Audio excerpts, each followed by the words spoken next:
Welcome to the Emerging Minds Families Podcast. Hi, I'm Alicia Ranford, and in this series we talk to Australians about family life and mental health. In today's podcast, we're going to explore how to talk with children about mental health if you are experiencing difficulties. Mental health and wellbeing can be tough to talk about, especially if you're experiencing mental illness yourself. It can be quite hard to know what to say, how much to say, and how to say it. And it's quite common for parents to avoid talking about this with their children to perhaps try and protect them from some worry or confusion. But children are very cluey and will pick up on the changes around them. The good news is research shows that when we talk openly about our struggles in an age-appropriate way, it can help children to really make sense of the changes that they've seen in you when you're unwell. It can also help them understand your difficulties are in no way their fault or responsibility. Before we get started, I wanted to let you know our guest does talk about their experience of suicidal thoughts, which may be distressing to some listeners. If you would like further resources or support, please visit our show notes, or you can also call Lifeline on 131114. And please remember to look after yourself. So today I am really looking forward to the conversation as I'm talking with John Clark. He's a father of 3 and knows firsthand just how complex it can be navigating mental health difficulties whilst parenting children. Hi John, it's so great to have you here. Could you perhaps start by telling us a bit about your experience? Sure, and thanks for having me, Alicia. It's good to see you again and talk with you. So my experience was as a professional, so engineer by trade, and worked in the pulp and paper industry, transitioned out of that into a not-for-profit sector, into a management role. Engineers often get into management roles. Possibly we shouldn't. But, I'm married to an engineer, so... Yeah, well, I'm great with numbers and spreadsheets and budgets and all that sort of stuff, strategic thinking, planning, but not necessarily that great with people. So I guess that was my undoing. And I had a bit of a performance kind of identity. So whenever I performed well, I felt good about myself. But in this role, I really struggled, and I struggled with my people skills, management skills. People are strange, so they don't behave like machinery or systems or processes. They don't, do they? So I started a master's degree in leadership actually to try and get my head around it, but it was all a little bit too little too late. I started to work longer hours, work harder until I eventually experienced what I now know was occupational burnout. And with that came depression and anxiety. And so I guess at my worst, I was really struggling. I was kind of working all the time in my head, even if I wasn't at work, doing really long hours. The kids were probably at that stage maybe 3, 5 and 7 years old when I started to go downhill. But I went downhill for a really long time. I think people around me just thought I was just being a cranky person, but I kind of withdrew from people, isolated myself, found it really hard to sleep. So nightmares every night. So procrastinated going to bed, waking up in the morning fatigued, sleeping in, finding it very hard to get going. All the classic stuff. I mean, mine's just a garden variety, depression, anxiety, but conflict at work. So very difficult, not productive, lights are on but no one's home. Conflict at home because I just wasn't being the husband that I needed to be or the dad that I wanted to be, and quite intolerant, even to the point of being aggressive, angry. And I think that's one of the reasons why sometimes males don't get picked up immediately for depression either, because of that aggression, that overt sort of anger and irritability. I started using alcohol to try and manage all of that and to get some sleep and to try and numb the distress that I was experiencing, because I was experiencing a lot of pain, although I wouldn't have been able to identify that at the time. So I felt trapped. It was terrible at home and it was terrible at work. And then the realisation came to me that I was a burden to everyone around me. And that was when the suicidal thoughts started, because I felt that I was such a burden to people that I needed to alleviate them of the burden that I was. And even though I loved my kids dearly, part of my suicidal ideation sounds a little bit silly now, but I wanted to make it look like an accident because I just did not want them to think that their dad didn't love them enough to stick around for them. Mm-hmm. So that presented a real conundrum, because it is difficult to suicide and make it look like an accident. Well, it was to my brain anyway. So ironically, it kind of kept me alive. My brain had slowed down a lot. I actually couldn't understand what people were saying to me sometimes. I knew people were speaking English, but I couldn't comprehend the meaning of what they were saying. So this whole executive functioning decline, just in a world of pain. So that really had a massive impact on my parenting until I actually did do something about it. And that involved jumping on a Beyond Blue website, doing a quick survey and finding out that I probably had major depressive disorder and that I needed to go to a GP and talk about my feelings, which is just a terrible thing to say to a 40-year-old Aussie male that they needed to do that. So I didn't. I took up fly fishing, but that's kind of like putting gaffer tape on a broken arm. So I eventually continued to deteriorate until I caved in, and with just absolute shame and feelings of failing, I went to the GP and told him what I was experiencing. Of course, he was great and it was fine, but I just bolted out of there, just felt so ashamed. Now I realise it was actually the most courageous thing I could do. So I do try and help people understand that giving into fear and not doing something is actually, it's not a strong position, but being courageous enough to do something about it is a really strong thing to do. So I did see a psychologist, but that didn't really work out for me, the first one, but I persevered and got another one. Medication I resisted taking for another 5 or 6 months. But when I slid that script across the counter in absolute desperation, it felt like I was surrendering my bro card. It's like, here you go. I'm just not a man anymore. I'm just a waste of space. I'm just an absolute abject failure as a human being. I'm no longer a man. But the medication really helped. Within 48 hours, it was just a relief. So for me, it really worked and it kicked in quite quickly. What an incredible journey you've been on. It must have been incredibly difficult at times. And I wonder, do you think initially your children understood what was happening during this time? No. I don't think they did understand. I think the decline was so slow that they just incorporated that into an understanding of dad's just like that. And also my wife at the time tried to shield them, I think, from the most harmful aspects, which was probably the marital conflict. And I was very withdrawn. And I think kids don't necessarily have a reference point either.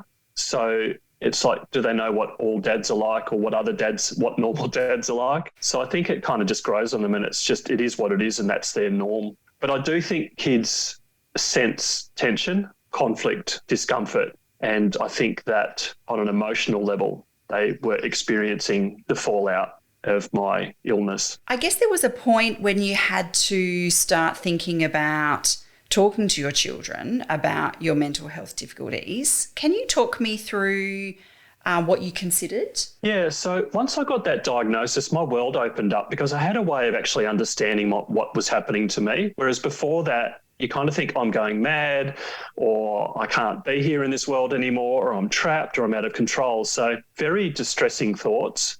But once you know that you've got a medical condition, it just made all the difference. And I started reading about it and gaining a bit of an understanding. I thought, I'm ticking all of these boxes. So realising this isn't me being a bad person or a terrible person or being a failure or anything like that.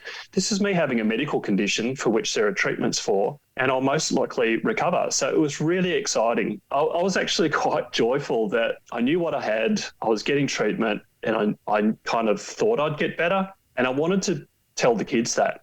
So I guess what I started to consider was how to tell them and how to help them understand given their ages.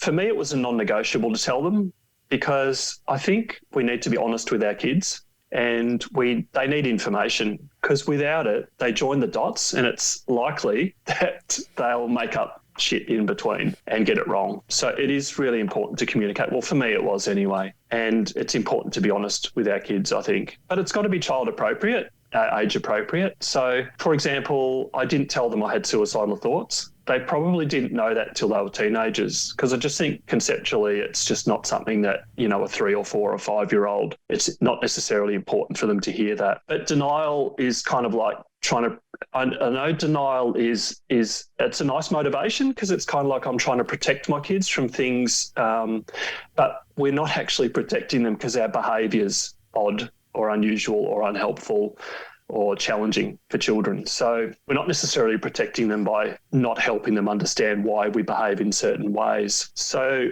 what I said to them, I was so anxious. My anxiety was off the scale. I decided I was going to tell them when they came home from school one day. And so they've all piled in through the door, and I don't know, I've given them something to eat and drink, and then said, I want to talk to you guys. And I can still remember the room that we were sitting in at the time, and still remember them kind of gathered around and gather around, kids, Dad's got some news.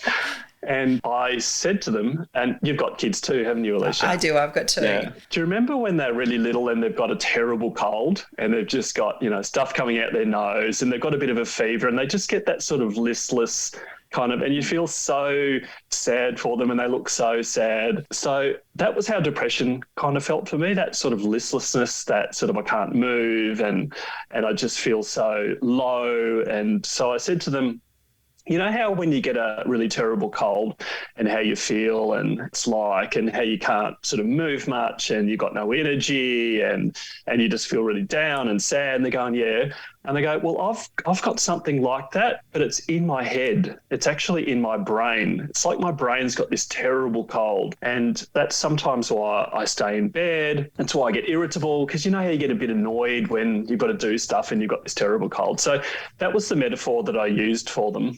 And I said, I'm getting treatment and I'll get better. It was later on when I met one of the former CEOs of COPME, as it was at the time before it became Emerging Minds. I met her in Launceston and I had this conversation with her. She said, yeah, when we tell children, we always like to make sure that we add in to let them know it's not their fault and that they're not responsible to make you better. And I said, oh, dang, I wish I had said that. But essentially the message that I think I conveyed was that I've got something wrong with me. I know what it is now and I'm going to get better. And then I said to them, are there any questions? Is there anything that you guys would like to know? Ask me anything. And they're all kind of, doing that whole kiddie shuffle thing where they look at their feet and shuffle around a little bit. And I didn't have any questions, but one of them did have a question and it was, Dad, what's for dinner?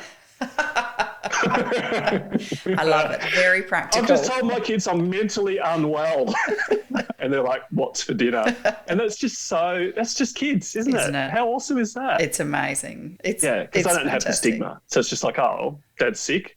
He's getting treatment. He's getting better. What's for tea? Next. And they reflect on how you tell them, don't they? If you tell them it's going to be okay, they go, okay, Dad says it's going to be okay. So it will be. Exactly. Yeah. So, all that anxiety for kind of nothing. Isn't that lovely? Kids don't judge. No, they don't. It's one of the beautiful things about them. Could you tell me a little bit about your parenting style when you were unwell? Yeah, parenting's really challenging. I mean, I guess parenting is probably the most important role that we ever have in our lives. I mean, we're kind of raising these human beings and we have dreams for them. And we have really strong values and we have a strong sort of sense of what a good parent is versus a bad parent. So you have that on one hand, and on the other hand, you have these really, really powerful emotions with anxiety and depression, which have a major impact on your behaviour and decision-making, focus, all of those things. So you kind of end up in this paradoxical state of wanting to be a great parent, but not necessarily being able to deliver on it,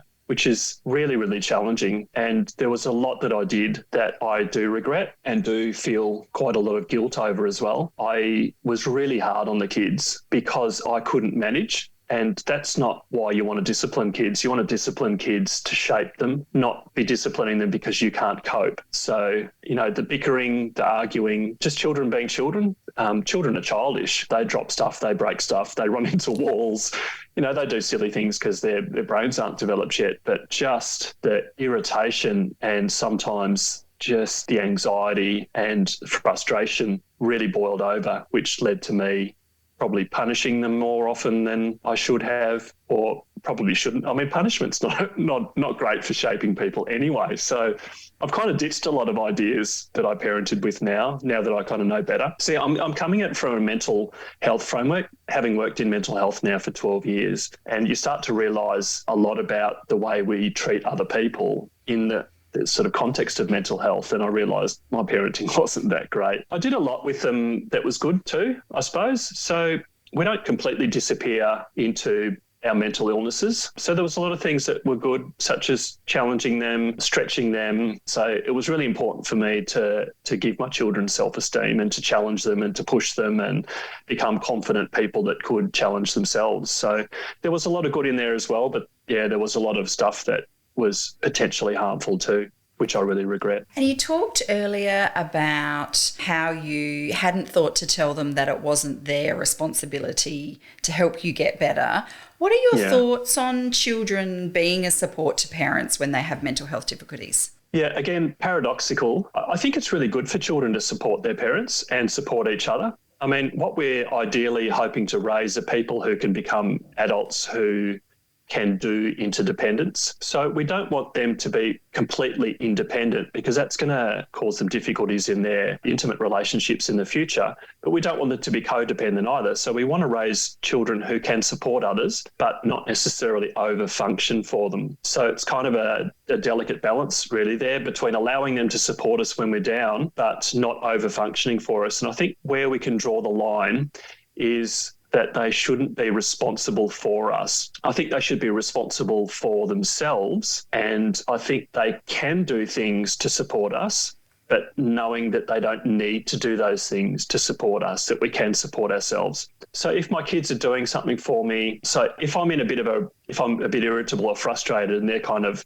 panicking and running around trying to make sure that the place is tidy or they've got their rooms tidy in case Dad's going to explode, I think that's a little bit unhealthy. I think if they realise that having a tidy room supports Dad's mental health so that it's one less thing I have to worry about, then I think that's a good thing. So taking responsibility for their lives in order to support someone else is okay. But that over-functioning is not. I think there's some challenges with eldest children. I reckon our listeners will probably identify with that as well, that they probably have an elder child that is prone to over-functioning and doing what eldest children do. So we have to think about eldest children and have conversations with them and really reassure them that while we appreciate everything that you do, and, you know, they boss their younger siblings around and make them get organised as well.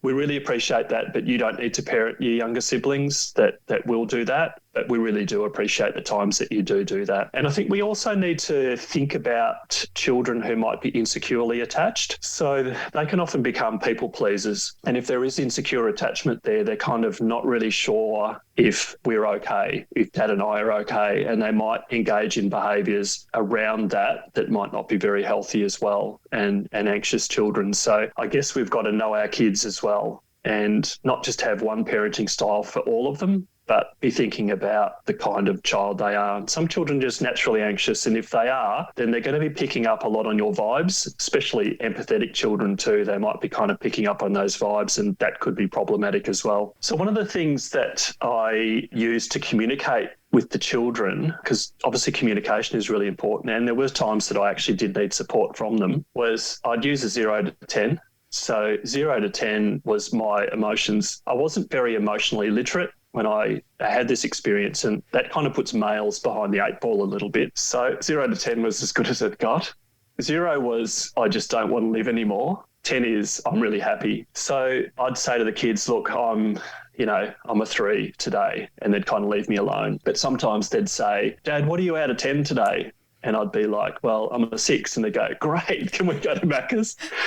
So that was a really good communication tool as well. But sometimes I would need support. So if I'm down at a 3, what that looks like for me is being glued to the couch or glued to my phone, withdrawn, not wanting to engage or talk to anyone, but also knowing that, I needed to shift that. But the depression, it bluffs you. It traps you into thinking you can't do stuff, even though you can. And once you've started doing it, you feel fine. So what I used to say to my kids was, listen, I actually need help. I need to move, I need to go for a walk, or I need to go bush, because being in nature is just profoundly beneficial to my mental health. I just couldn't quite manage it myself. So if they came with me, that really worked a treat. So I'd sort of get them to push me a little bit and get me out of the house and, come on, Dad, let's go for a walk, or, let's go for a bike ride or something like that. And that really worked a treat. But it's great for bonding, good for relationships. It's good for them to get out of the house as well. So all around, thinking about how our kids can support us and asking for that help, no problem, as long as they know they're not responsible to make it happen. And that actually leads me into my next question, because I know you are a huge advocate for help seeking.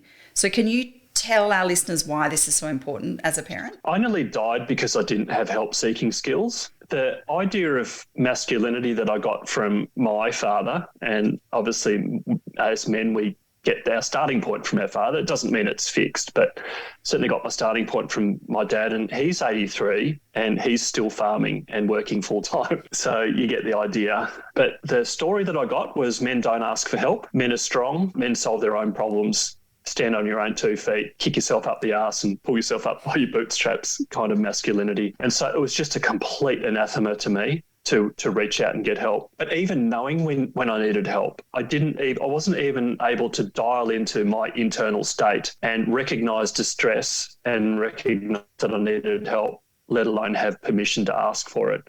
And I came so close to dying. Then I realised that help seeking is actually a skill. It's neither good nor bad. I mean, well, it is actually good because it has a good outcome, but it's just a skill and you can practice it, you can develop it, you can get good at it, or you can suck at it. So it's kind of really up to you whether you want to practice that or not as a skill. And then I realised when I started asking for help, there was a whole heap of people out there that had actually trained to help people and they loved it and they were really good at it. So it's kind of like, this is a win-win. Someone that needs help, asking someone who can help, and great outcomes, and everybody in that picture is happy. So I thought, wow, I really need to raise my kids so that they can do help seeking. So as parents, we often want to be the ones to help our kids, but I actually resisted that urge at times. So my kids would come and say, I've got this problem, and I'd say, well, who could we talk to about that? Sure, I want to give them all the advice in the world, but I don't know that necessarily giving someone advice and fixing their problems for them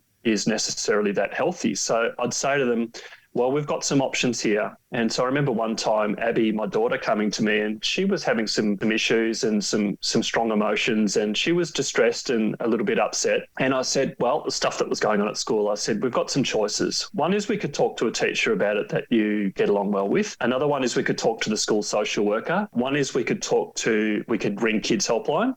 And the other option is we could talk to the youth worker that works for the organisation that I work for, which is Rural Alive and Well. We're a mental health and suicide prevention organisation in Tasmania. And she picked, I think she called Kids Helpline that time. Fantastic. And had a good chat with them because there's no way she was going to talk to the social worker and didn't want to tell a teacher. And I said, well, that's fine. It's your choice. I did, however, say we do need to do something. So not doing anything isn't an option here. So I guess that's the parent coming out saying, we are going to have to do something about this, but you get a say in how we go about it. And so the other thing that I've wanted to help them understand is how you can tell that you need help. So when I need help with something, I've usually got a feeling of frustration, a little bit of a feeling of despair and hopelessness, like I'm stuck with something. It's bothering me. My mind is perseverating. So my mind is kind of ruminating on it. It's not letting go of it. I'm kind of thinking about it while I'm awake. I'm thinking about it when I go to bed. That feeling of stuckness, that's kind of for me now where I'm thinking, oh, okay, I actually need help with something. I'm not solving this by myself. I'm not making any progress on it. And I need to talk to someone about it. So even helping them understand what it's like inside your body when you need help is important too. So I've very much modelled it too. I tell them I'm getting help. I'll tell them when I've had a psychologist appointment, or I'll tell them I'm back on medication, or whatever it is. I'll just tell them because I want to be honest and model how to get help for them as well. And what a fantastic way to set them up for success in the future when life is going to throw them curveballs, which happens to all of us. So exactly. And I'm not always going to be able to be there. I know you, and I know you have a great relationship with your children, and they are much older now than when you were experiencing these difficulties. What do you think they've gained from growing up in your household where they have seen you work so hard towards positive mental health? I saw a great saying the other day, and you've probably heard it too, that there is no health without mental health. It kind of underpins every aspect of our life. So for me to demonstrate to them how to manage mental health and to be healthy mentally was probably, I think, one of the most fundamental things as a parent I could do for my children. And maybe that's an advantage that parents with lived experience have, is that because we've learned to manage it in our own lives, we can actually teach our children how to manage it. Because I think as a parent with no understanding of mental health, how do you actually raise your child to prioritise their mental health and know how to manage it if it's not travelling well? So we definitely have develop some skills that make us great parents as well. So I think they understand that. I think they understand that mental health underpins financial health, relationship health, it underpins their career, it underpins their physical health, it underpins all of their relationships. So I think they know it's really fundamental to them. But the proof is in the pudding. So one of my children was thinking about their sexuality and kind of going through, what is my sexuality? Who am I attracted to? That sort of thing. And that was quite a distressing kind of concept for them as a teenager. And they did end up going to Headspace and saw a really great psychologist there that helped them navigate through that sort of dilemma. Came out the other side. They have since gone to university and seen a psychologist since then. Found it really helpful. So they've had great experiences in help seeking and with getting the input from a clinician. Another one of my children is being treated for a mood disorder at the moment. They have had some sort of mood disorder. No one's been that keen to put a label on it yet. Pediatric psychiatrists, I think, are shifting from just putting people into boxes and now sort of focusing more on treating symptoms, which I think is an interesting way to look at it. So they're getting treatment as well. So I think my modelling has really paid off. I guess they know that recovery is a journey as well. It's not just straightforward. It's not cut and dried. My daughter will talk to me about her mental health as well. We have really honest conversations. She's had suicidal thoughts in the past as well, but she talks to me because she knows I get it, because I've talked about my suicidal thoughts as well. She's 17 now. So as I said earlier, when they got older, I did start talking to them about things like that, because it is important to talk about suicide. There's still so much stigma around it that if we can't have conversations about it, we'll never beat the stigma. So we have to break that cycle. And I'm glad I did, because when she started to have suicidal thoughts herself, she knew that she could talk to me. She knew that I was going to listen. I was going to understand. I wasn't going to judge her for it. Mental health is a journey. Mental illness and recovery is a journey. So I think they all understand how it works. Looking back, is there something you wish you could have told yourself then when you were struggling that you've learnt now? Looking back, I would want to tell myself, my unwell self, probably what the most important thing about parenting is, so that I could just kind of focus on that. So there's a couple of ideas that I would try and get across to myself. One is that good enough parenting is good enough. There's so much pressure on parents these days and young parents, and there's so much information out there. And I think particularly new parents have lofty dreams and goals about the sort of parent they're going to be, and a lot of pressure as well. But good enough parenting is actually good enough. It doesn't have to be perfect parenting, so we can just kind of relax a little bit. So when I say good enough parenting, I think there's probably only really a couple of boxes that we need to tick, and then the rest of them is just sort of optional extras, sort of topping on the cake kind of thing. So one of the things that I think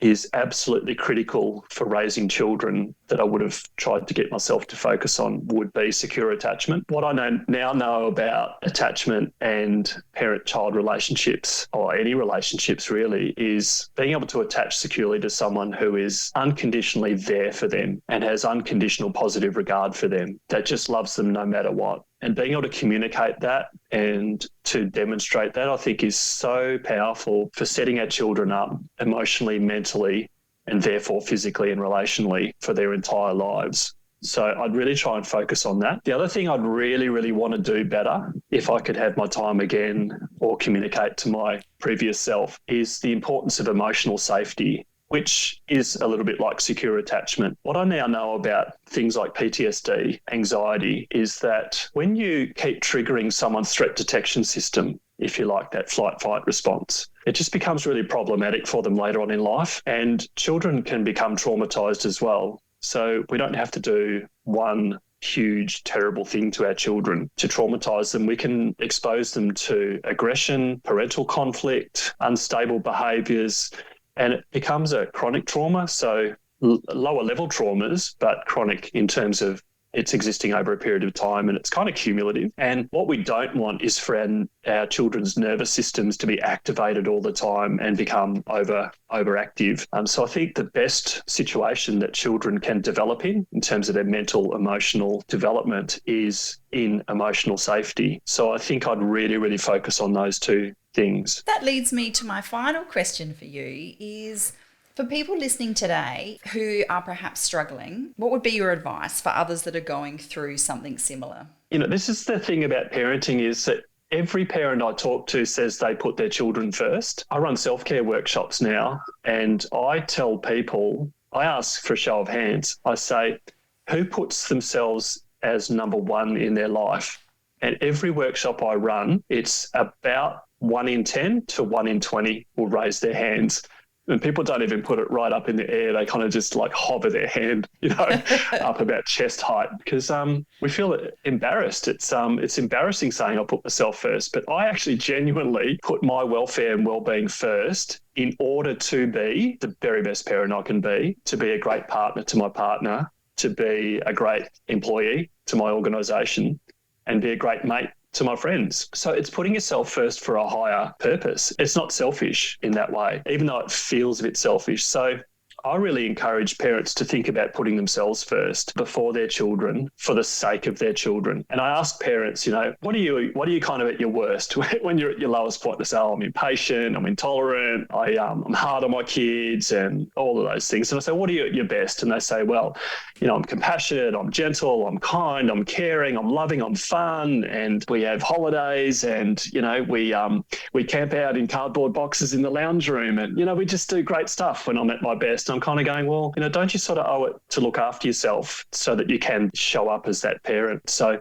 taking care of yourself, understanding your own well-being, making sure that you're managing yourself and maintaining your well-being so that you can be that person for your children. And that then models to them how to self-care as well.